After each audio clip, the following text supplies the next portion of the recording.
ஒருத்தவங்க பொய் சொல்கிறாங்க அப்படிங்கிறத அவங்களுடைய நடவடிக்கையிலேருந்து நமக்கு தெரிஞ்சுக்கிட முடியும். நான் ஒரு வீடியோ பதிவு பண்ணியிருந்தேன். சீனாவுக்கு முட்டு கொடுப்போம், இந்தியாவை விட்டு கொடுப்போம், நாம் துட்டு எடுப்போம் அப்படின்னு சொல்லி. அதை நம்ம அந்த துட்டு எடுப்போம் அப்படிங்கிறத சொல்லலை. ஆனால் அதுக்கு பின்னாடி பல உண்மைகள் இருக்குது. இந்தியாவை தாழ்த்தி பேசி சீனாவை உயர்த்தி பேசக்கூடிய மனிதர்கள், அமைப்புகள் இங்கே நிறையவே இருக்குது அப்படிங்கிறது நம்ம எல்லாருக்குமே தெரியும். ஒரு கட்டத்துக்கு மேலே அவங்களுடைய குறைபாடுகளை நம்ம சுட்டி காண்பித்தோம். ஆமாப்பா, இப்படி தான் செஞ்சுருக்கீங்க, இது செஞ்சுருக்கலாம், செஞ்சுருந்தால் நல்லா இருக்கும் அப்படின்னு சொல்லி. ஆனால் இதில் இன்னொரு விஷயமும் இருக்குது. இப்போ சீனா இந்தியா செஞ்ச நல்லதை அவங்க சுட்டி காண்பிக்க போகிறது கிடையாது. அதை நம்ம இனிமேல் பேசவே வேண்டாம். ஆனால் சீனா செய்யக்கூடிய தவறுகளையும் அவங்க சுட்டி காண்பிக்கணுமா வேண்டாமா? இப்போ சீனா என்ன தெரியுமா செய்ய போகிறாங்க? உலகத்துக்கே பெரிய அச்சுறுத்தலாக மாற போகிறாங்க. அவங்களுடைய கொரோனா கணக்கை இனி நாங்கள் காண்பிக்கவே மாட்டோம் அப்படின்னு சொல்லியிருக்காங்க. இது காண்பிக்காமல் இருந்தால் என்ன பிரச்சனை? இதுக்கு பின்னாடி அவங்க வேறு ஏதாவது சூட்சமங்கள் செய்கிறாங்களா?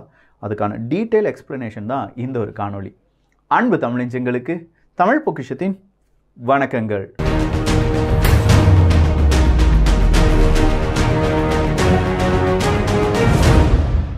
நேஷனல் ஹெல்த் கமிஷன் ஜனவரி 2021 இந்த நேஷனல் ஹெல்த் கமிஷன் அப்படிங்கிற இந்த அமைப்பு தான் சீனாவில் எத்தனை நபர்களுக்கு கொரோனா வந்திருக்கு, எத்தனை நபர்களுக்கு எந்த மாதிரியான கொரோனா தாக்கி இருக்கு, அதில் எத்தனை பேர் ரிக்கவர் ஆகி போயிருக்காங்க, எத்தனை நபர்கள் உயிரிழந்திருக்கிறார்கள் அப்படிங்கிற புள்ளி விவரத்தை வெளியிடக்கூடிய ஒரு அமைப்பாக இருந்தாங்க. இந்த நேஷனல் ஹெல்த் கமிஷன் அப்படிங்கிறவங்க இன்றைக்கி ஒரு அறிவிப்பு கொடுத்துருக்காங்க. சண்டே அதுவுமா ஒரு அறிவிப்பு கொடுத்துருக்காங்க. இனி நாங்கள் அந்த கணக்கை வெளியிட மாட்டோம். இனி இந்த கணக்கை வெளியிடுவது யாராக இருக்கும் அப்படின்னு பார்த்தா சீனாவினுடைய centre for disease control CDC அப்படின்னு சொல்லக்கூடிய அமைப்பு தான் ரிசர்ச்சுக்காக மட்டும் இந்த கவுண்டை வெளியில் விடுவாங்க, இல்லாட்டி ரெஃபரன்ஸ்க்காக மட்டும் இந்த கவுண்டை வெளியில் விடுவாங்க அப்படின்னு சொல்லியிருக்காங்க.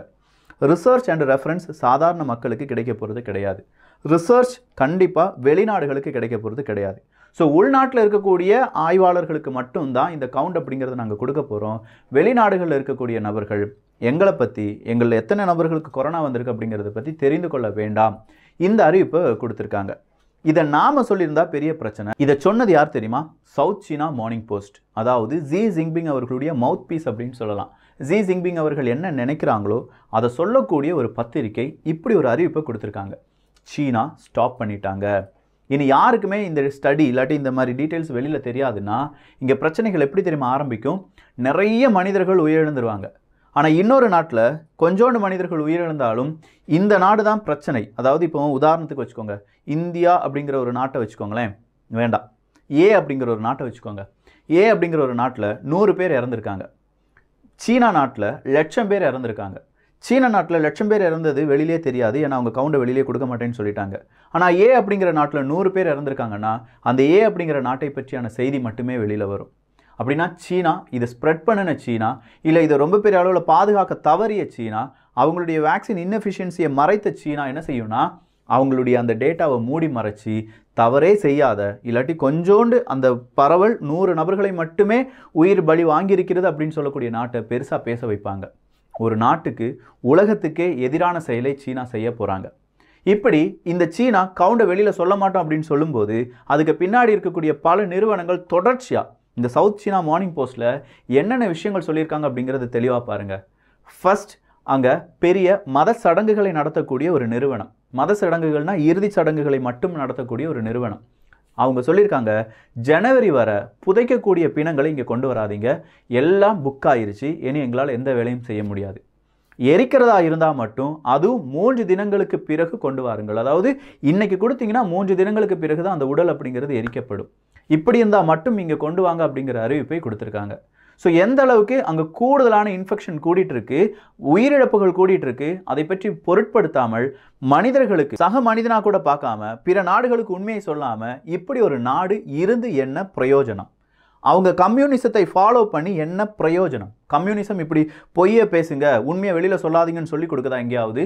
இந்த கம்யூனிச நாடுக்காக, சீனா அப்படிங்கிற ஒரு கம்யூனிசம், அது கம்யூனிசமானே தெரியலை, இந்த நாட்டுக்காக நம்மளில் இருக்கக்கூடிய பல அமைப்புகளும் இல்லாட்டி நம்ம கூடவே இருக்கக்கூடிய பல சகாக்களும் ஏன் இந்த அளவுக்கு சீனாவுக்கு முட்டு கொடுக்குறாங்க அப்படிங்கிறது இன்னும் தெரியாத புரியாத புதிராக இருக்குது. அப்படின்னா தைரியமாக சீனாவை எதிர்த்து அவங்க கேள்வி கேட்கணும். உண்மையிலேயே இவங்க சித்தாந்தத்தை தான் அவங்க ஃபாலோ பண்ணுறாங்கன்னா அந்த சித்தாந்தத்தில் இருக்கக்கூடிய குறைகள், அந்த சித்தாந்தத்தில் குறைகள் இருக்க வாய்ப்பு இல்லை, அந்த சித்தாந்தத்தை ஃபாலோ பண்ணுறதுல இருக்கக்கூடிய குறைகளை இவங்க சுட்டி காண்பிக்க வேண்டும். உண்மையாக சீனாவினுடைய முகம் வெளி உலகத்துக்கு தெரிய வேண்டும். இது கண்டிப்பாக நடக்குமா நடக்காதா அப்படிங்கிறது தெரியாது. ஆனால் இன்னொரு விஷயத்தில் சீனா உறுதியாக இருக்காங்க, எந்த டேட்டாவையும் கொடுக்காம மூடி மறைச்சிடலாம் அப்படிங்கிறது. வேபியோவாக இருக்கட்டும், அங்கிருந்து பலவிதமான சோஷியல் மீடியாவில் சீனாவினுடைய உண்மை முகத்தை நாளுக்கு நாள் பல யூசர்ஸ் என்னுடைய உயிரே போனாலும் பரவாயில்ல இதை வெளியில் கொண்டு வாங்க அப்படின்னு சொல்லி இப்போதும் பலவிதமான டேட்டாஸை ட்விட்டர் பல சோஷியல் மீடியாவில் அவங்க பகிர்ந்து வருகிறார்கள். நிறைய ஹாஸ்பிட்டல்ஸில் பாடிஸ் அப்படிங்கிறது அடுக்கி வைக்கப்படுது, ஒன்றன் மேல் ஒன்றாக அடுக்கி வைக்கப்படுது. ஒரு கட்டத்தில் 2020 அந்த மாதிரி வீடியோ நம்ம பார்த்துருப்போம். மயங்கி விழுவாங்க, ரோட்டில் விழுந்து கிடப்பாங்க. நம்மளாம் நினச்சோன்னா ஃபேக்காக இருக்கும் அப்படின்னு சொல்லி. ஆனால் இன்னைக்கு தோணுது அதெல்லாம் உண்மையாக தான் இருக்கும். அதெல்லாம் மறுபடியும் வாண்டடாக சீனா சில பல ஃபேக் வீடியோவை அனுப்பி உண்மையான வீடியோவை ஃபேக்குன்னு சொல்லி நம்ப வச்சுட்டாங்க. இப்போ மறுபடியும் அவங்களுடைய ப்ரொபகண்டாவை ஆரம்பிச்சிருக்காங்க சீனா. பல மனிதர்களை இந்த அளவுக்கு இவங்க அச்சப்படுத்தி இல்லாட்டி இந்த அளவுக்கு அவங்க அடிமைப்படுத்தி எந்த செய்தியும் வெளியே விடாமல் இருக்கக்கூடிய சீனாவினுடைய அடுத்த கட்டம் என்னன்னா, புதுசாக வேக்சின் அப்படிங்கிறத தயாரிப்பது கிடையாது. ஏன்னா வேக்சினை பற்றி 1% கூட சீனா ஊடகங்கள் இன்னும் பேச ஆரம்பிக்கலை. யார் யாருக்கு வேக்சின் போட்டிருக்காங்க, என்ன வேக்சின் போடலை, ஏதோ பெருசாக சீனா வேக்சினை போட்டுட்டாங்க, இத்தனை கோடி மனிதர்களுக்கு இவ்வளோ சீக்கிரமாக சீனா வேக்சினை போட்டுட்டாங்க அப்படின்னு சொன்ன அந்த மீடியாக்கள் இப்போ என்ன செய்ய போகிறாங்க அப்படிங்கிற பிளானை வெளியில் சொல்லாமல் இருக்காங்க. இது ரொம்ப பெரிய அளவில் பல மனிதர்களுக்கும் என்ன செய்ய ஆரம்பிக்குது, ஸ்ப்ரெட் ஆக ஆரம்பிக்குது. இன்றைக்கி ஆக்ராவில் இருக்கக்கூடிய ஒரு மனிதர் சீனாலேருந்து வந்திருக்கார், அவருக்கு கொரோனா வைரஸ் தனிமைப்படுத்தப்பட்டிருக்காங்க. ஸோ சீனா கொஞ்சம் கொஞ்சமாக அவங்களுடைய உண்மை முகத்தை வெளியில் கொண்டு வருவதற்கு இங்கே இருக்கக்கூடிய மனிதர்கள் இல்லாட்டி பல அரசாங்கங்கள் ப்ரெஷர் கொடுக்க ஆரம்பிக்கணும். உலக சுகாதார மையம், வேர்ல்டு ஹெல்த் ஆர்கனைசேஷன் சொல்லணும், ஏன் சீனா இப்படி மறைக்கிற, இப்படி மறைச்சிச்சுன்னா எப்படி வெளி உலகத்துக்கு தெரியும், அவங்க எப்படி அலர்ட்டாக இருக்கிறது. ஒரு உண்மை வெளியில் தெரிஞ்சாதான் நாங்கள் அலர்ட்டாக இருக்க முடியும். ஜீனோம் ஸ்டடி நடத்த முடியலன்னு சொல்கிறாங்க, எதுவுமே நீங்கள் வெளியில் தரமாட்டீங்கன்னா. இப்போ சீனாவில் புது வேரியண்ட் வந்துருச்சுன்னு வச்சுக்கோங்களேன், நமக்கு தெரியுமா, கவுண்டையே வெளியில் சொல்லாத ஒருத்தன் புது வேரியண்ட் வந்துருச்சுப்பா, மியூட்டேட் ஆயிடுச்சுப்பா அப்படின்னு சொல்கிறது எப்படி வெளியில் சொல்லுவான். அடுத்தது அங்கே இருக்கக்கூடிய மக்கள் பயப்படுறது என்னென்னா, அவங்களுக்கு பேராசெட்டமோல் இல்லை. நார்மலாக நம்ம ஊர்லாம் கிடைக்கக்கூடிய பேராசெட்டமோல் அங்கே இல்லை. அவங்களுக்கு இந்த மாதிரி டெஸ்டிங் கிட் இருக்குது பார்த்தீங்களா, அவங்க டெஸ்ட் கிட்டு, அது ஒரு வாரத்துக்கு 6 தான் வாங்கணும்னு சொல்லி என்ன கொடுத்துருக்காங்களாம், பெரிய உத்தரவு கொடுத்துருக்காங்களாம். ஒரு மெடிக்கல் ஷாப்பில் QR கோடை போய் நீங்கள் ஸ்கேன் பண்ணிங்கன்னா, அங்கே எல்லாமே QR கோடாக மாற்றிட்டாங்க. நீங்கள் ஸ்கேன் பண்ணிங்கன்னா உங்களுக்கு 3 கொடுத்துருக்குப்பா, இன்னும் 3 தான் கொடுக்க முடியும்னு சொல்லி 3 மட்டும் கொடுத்து விடுறாங்க. முக்கியமான மருந்துகள், அதுவும் ஃபீவருக்கான மருந்து அப்படிங்கிறது கொடுக்கப்படாது, ஒரு நபருக்கு ஒரு பாக்ஸ் அப்படிங்கிறதான் கொடுக்குறாங்களாம். இந்த அளவுக்கு அங்கே இருக்கக்கூடிய மருந்தினுடைய அந்த குறைபாடு இருக்குது. சரி, இந்த மருந்து அப்படிங்கிறத குறைச்சிட்டாங்கன்னா மறுபடியும் அங்கே போதி தர்மர் வருவாரா அப்படின்னு சொல்லி சீன அரசாங்கம் எதிர்பார்த்துட்டு இருக்காங்க. அங்கே ஒரு நாட்டு மருந்து அப்படிங்கிறது ஒன்று இருக்காங்க. நார்மலாக பேராசெட்டமோலை விட 3-4 மடங்கு விலை கூடியதான் அந்த நாட்டு மருந்து. அதனுடைய பெயர் லியானுவாகா கின்சுவன் அப்படிங்கிறது தான். இந்த லியானுவாகா கின்சுவன் அப்படிங்கிற இந்த மருந்தை லட்சக்கணக்கான பாக்ஸஸ் மக்களிடையே கொடுத்துருக்காங்க. எதுக்கு கொடுத்துருக்காங்கன்னே தெரியாது. அங்கே இருக்கக்கூடிய மக்கள் கேட்குறாங்க, 40 டிகிரி செல்சியஸ் 104 டிகிரி ஃபாரன்ஹீட்டில் இருக்கும்போது இந்த மருந்தை போட்டோம்னா காய்ச்சல் குறைஞ்ச மாதிரி இருக்கும், ஆனால் அதுக்கு பிறகு மறுபடியும் எங்களுக்குள்ள காய்ச்சல் வருது, எங்களுக்கு புரியுது. நாங்கள் என்ன கேட்குறோன்னா, ஒரு மருந்து பேர் அது வேண்டாம், பேராசெட்டமோல், இதை 2ஐயும் கேட்குறோம், அதை எங்களுக்கு தர மறுக்குது சீன அரசாங்கம். ஏன் இப்படி செய்கிறாங்க அப்படிங்கிற ஒரு கேள்வியை கேட்டிருக்காங்க. இது ட்ரெடிஷ்னல் மருந்துப்பா, இந்த லியாங்ஹுவாங்குவான் அப்படிங்கிற அந்த மருந்து, அது எங்களுடைய ட்ரெடிஷ்னல், ஒருவேளை நம்முடைய பாரம்பரிய மருந்து அப்படிங்கிறதுக்கு முக்கியத்துவம் கொடுக்கலாம். ஆனால் இந்த பாரம்பரிய மருந்துக்கு மட்டுமே நீங்கள் சாப்பிடணும், உங்களுக்கு இந்த பேராசெட்டமோல் இல்லை அப்படிங்கிறத அவங்களுடைய இன்எஃபிஷியன்சியை மறைக்க ஆரம்பிக்கிறாங்க. இந்த மருந்து, அதாவது இவங்களுடைய பாரம்பரிய மருந்து அப்படின்னு சொல்கிறோம் பார்த்தீங்களா, இதை வெளிநாடுகள் தடுத்துருக்காங்க, தடைப்படுத்தியிருக்காங்க. நிறைய மருந்து அப்படிங்கிறது ஆஸ்திரேலியாவில், அமெரிக்காவில், பல நாடுகளில், சிங்கப்பூரில் இந்த மருந்தை நீங்கள் பயன்படுத்தக்கூடாது, அந்த மருந்தை பயன்படுத்தினீங்கன்னா உங்களுக்கு நோய் குறையிற மாதிரி இருக்கும், ஆனால் டக்குனு கூடிரும் அப்படின்னு சொல்லி அதை தடுத்துருக்காங்க. ஸோ நம்ம ஊரில் கபசுர குடிநீரெல்லாம் ரொம்ப பெரிய அளவில் கேவலமாக பேசிய நபர்கள் இன்றைக்கி அங்கே இருக்கக்கூடிய சிச்சுவேஷனை பரவாயில்லையே, அவங்க பாரம்பரிய நாட்டு மருந்தை பயன்படுத்துகிறாங்களே அப்படின்னு சொல்லி போற்றினாலும் போற்றுவாங்க. நம்ம ஊரில் இந்த மாதிரியான பாரம்பரிய மருந்து அப்படிங்கிறது யாருக்கும் எந்த விதமான பிரச்சனையும் ஏற்படுத்தாது அப்படிங்கிறது இங்கே நிறைய பேருக்கு தெரியும். நிறைய பேர் அதை புகழ்ந்து பேசக்கூடிய நபர்களும் இருக்காங்க.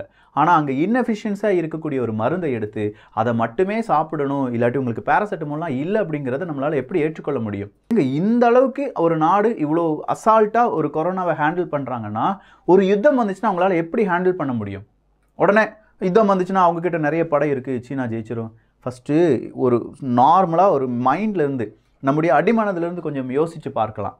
இவ்வளோ பெரிய பிரச்சனைகள் வரும்போது இந்தியா கேட்குறாங்க, உங்களுக்கு வலி நிவாரணி வேணுமா, உங்களுக்கு பேராசெட்டமால் வேணுமா, நாங்கள் தாரோம் அப்படின்னு சொல்லி கேட்கும்போது சீனா சொல்கிறாங்க, இல்லை நாங்கள் எங்களுடைய டொமஸ்டிக் ப்ரொடக்ஷனே பார்த்துட்ருக்கோம் அப்படின்னு சொன்னோன்னே கிட்டத்தட்ட 1 கோடிக்கும் அதிகமான பேராசெட்டமாலினுடைய பாக்ஸஸ் அப்படிங்கிறதுக்கான புதிய ஆர்டர்ஸ் அப்படிங்கிறத கொடுத்துருக்காங்களாம். அப்படின்னா இந்த கொரோனா வைரஸ் ஒரு 3 மாதத்துலேருந்தே ஸ்ப்ரெட் ஆகிட்டு இருக்காங்க. கூடுதலாக ஒவ்வொரு மாதமும் அப்படியே கவுண்ட் கூடிக்கிட்டே இருக்குது. அலட்சியமாக இருந்தீங்களா? ஒரு மாதமாக கூடுற அந்த டைமில் பேராசிட்டமால் அப்படிங்கிறது அவங்களுடைய ப்ரொடக்ஷனை நீங்கள் இன்க்ரீஸ் பண்ணலையா? ஏன்னா இன்றைக்கி இந்த கொரோனா வைரஸ் ரொம்ப பெரிய அளவில் பாதிப்படைந்து இருக்கக்கூடிய இடங்கள் என்ன அப்படின்னு கேட்டிங்கன்னா ஷாங்காய் மாகாணம், பீஜிங் எடுத்துக்கிட்டிங்கன்னா அடுத்த 2-3 நாட்களில் இன்னும் டபுள் மடங்கு ட்ரிபிள் மடங்கு பீக்குக்கு வந்துடும் சொல்கிறாங்க.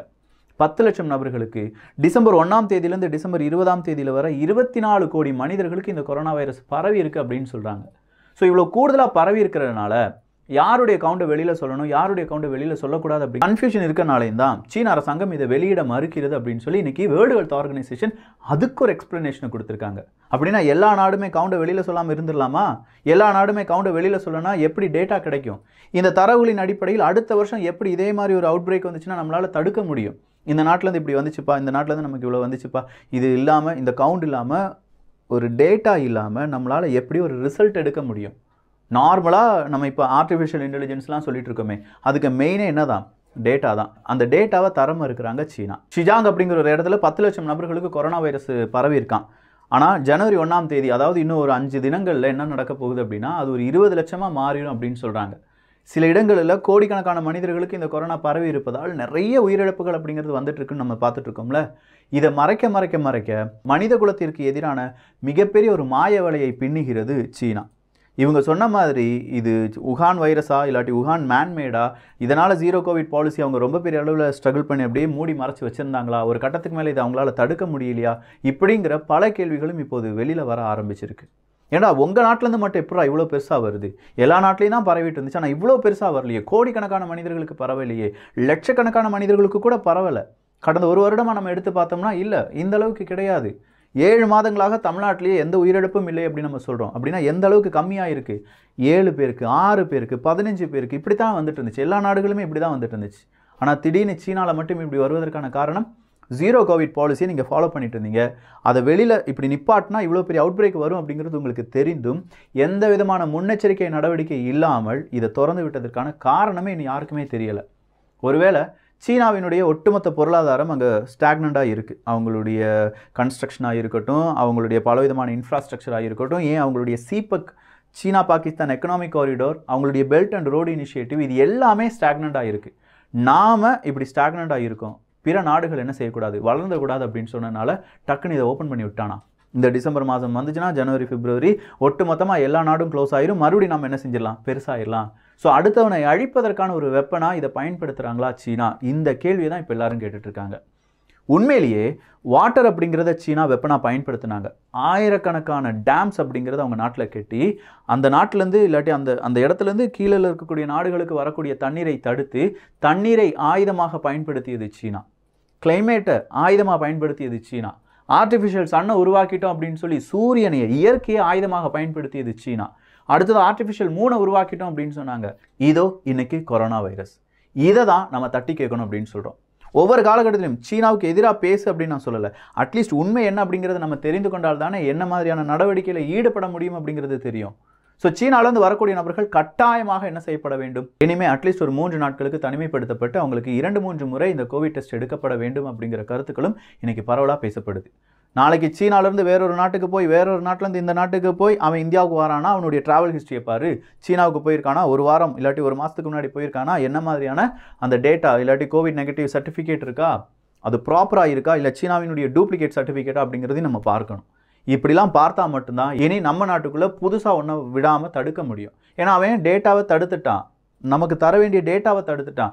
ஒரு அரசாங்கம் டேட்டாவை தடுத்து விட்டது என்றால் அங்கேருந்து நமக்கு உண்மை கிடைக்காது. அந்த உண்மையை நாமே கண்டுபிடிக்க வேண்டியதாக இருக்குது. அதுக்கு மறுபடியும் பல நாடுகள் பல லட்சம் ரூபாயை செலவழிக்க வேண்டியதாக இருக்கும். சீனா உண்மையான டேட்டாலாம் கொடுத்துட்டு இருந்தாங்க. இந்த மாகாணத்தில் இந்த மாதிரி வேரியண்ட் இவ்வளோ வந்துருச்சுப்பா, இந்த வேரியண்ட் இவ்வளோ வந்துருச்சுப்பா அப்படின்னு சொன்னால் நமக்கு ஒரு அறிவு கிடைக்கும். ஆனால் இப்போது எந்தெந்த மாகாணத்துலேருந்து இந்த மனிதர்கள் வராங்க, அவங்களுடைய ஜீனோம் ஸ்டடிக்கு அனுப்பணும், அவங்கள 3 நாட்களுக்கு தனிமைப்படுத்தணும், அவங்களுக்கும் பிரச்சனை, வெளியிலேருந்து வரக்கூடிய அந்த நபர்களுக்கும் பிரச்சனை, நமக்கும் பிரச்சனை, பல நாடுகளுக்கும் பிரச்சனை. இது எல்லாத்தையுமே உருவாக்கக்கூடிய நாடு சீனா. ஸோ சீனாவினுடைய ஒரு எய்ம் இருக்குது. அவனுக்கு அடி விழுந்துருச்சு, அந்த அடியை எல்லா நாடும் அனுபவிப்பதற்காக இப்போ பெரிய அளவு கேம் ப்ளே பண்ண ஆரம்பிச்சிருக்காங்க. இதுக்கும் இனிமேல் முட்டு கொடுக்கறதுக்கு யாராவது இருந்தாங்கன்னா தயவு செஞ்சு புரிஞ்சுக்கோங்க, நீங்கள் இங்கே இருக்க வேண்டிய நபர்கள் கிடையாது. நீங்கள்லாம் சீனாவில் இருக்கக்கூடிய நபர்கள், சீனாவில் இருக்க வேண்டிய நபர்கள். ஜி ஜின்பிங் அவர்கள் உங்களை நல்லா பார்த்துக்கிடுவார். தயவு செஞ்சு அங்கே போயிருங்க. எங்கள் நாட்டை அமைதியாக இருக்கக்கூடிய எங்கள் நாட்டுக்கு சீனா கொரோனா வைரஸ் அப்படிங்கிற பரபரப்பை ஏற்படுத்திய ஒரு நாடு அது சீனா தான். அவங்களால தான் இப்போ எல்லாருமே மறுபடியும் கொரோனாவை பற்றி பேசிகிட்டு இருக்கோம், பயந்துட்டு இருக்காங்க. பல விதமான வாட்ஸ்அப்பில் ஃபேக் மெசேஜ் வந்துட்டு இருக்கு. அவங்களுடைய நெட்வொர்க்கு, சீனாவுடைய நெட்வொர்க் சாதாரண ஒரு நெட்வொர்க் கிடையாது. எல்லா லாங்குவேஜ்லையும் அவனுக்கு தெரிஞ்ச ஆட்கள் இருக்காங்க. எல்லா இடங்களையும் அவங்களுடைய ஷேடோ போலீஸ் அப்படிங்கிறது இருக்குது. ஏன் இந்த நம்ம சேனலில் கூட இனிமேல் கீழே கருத்துக்கள் எத்தனை சீன கைக்கூலிகள் வராங்க அப்படிங்கிறதெல்லாம் நமக்கு தெரியாது. பட் நாம் சேஃபாக இருப்பதற்கு யார் தப்பு செஞ்சாலும் அதை கேள்வி கேட்க வேண்டிய அந்த தைரியம் நமக்கு இருக்க வேண்டும். சீனா இனி நிறைய வால்ஃப் வாரியர்ஸை சந்திக்க வேண்டியிருக்கும். சைக்காலஜிக்கல் வார்ஃபேரை நீ வைரஸை வச்சு நடத்திட்டு இருக்க. உன்னுடைய நாட்டிலேருந்து வைரஸ் பல நாடுகளுக்கும் பரவுது அப்படிங்கிறத மறைப்பதற்கு கவுண்டர் நீ நிப்பாட்டினாலும் இந்த வைரஸ் இனி இந்த உலகத்துக்கு ரொம்ப பெரிய அளவில் ஸ்ப்ரெட் ஆச்சுன்னா அதுக்கு காரணம் சீனா தான். அடித்து சொல்லணும், இனிமேல் இது சீனா வைரஸ் தான். இது நார்மலாக இனிமேல் கொரோனா வைரஸ்லாம் கிடையாது. கொரோனா வைரஸ் கூட வாழ்க்கை பழகி கொண்ட பல நாடுகளுக்கு மத்தியில் புதுசாக எதையோ கிளப்பி விட்டுட்டு அமைதியாக இருக்கக்கூடிய ஒரு நாடு சீனா தான். இதே விஷயத்தை ஒரு வருடத்துக்கு முன்னாடியும் சீனா செஞ்சாங்க. எல்லாருமே வியந்து பாராட்டினாங்க. என்னடா மீதம் இருக்கும் நாடுகள் எல்லாருமே ரொம்ப பெரிய அளவில் அடி வாங்கிட்டு இருக்காங்க, சீனா மட்டும் தப்பித்து விட்டதே அப்படின்னு சொல்லி. ஆனால் இப்போ தான் உண்மை தெரியுது, புதுசாக ரிலீஸ் பண்ணுறதே சீனா தான் அப்படிங்கிறது. ஸோ பார்க்கலாம் இதை பற்றி யாரெல்லாம் பேச போகிறாங்க அப்படின்னு சொல்லி. இந்த ஒரு காணொலி பற்றி உங்களுடைய கருத்துக்கள் இங்கே வரவேற்கப்படுகின்றன. எல்லோரும் தமிழ் பொக்கிஷத்தில் இணைந்திருங்கள். நல்லதை பகிர்ந்து நல்ல சமுதாயத்தை உருவாக்குவோம். நன்றி, வணக்கம்.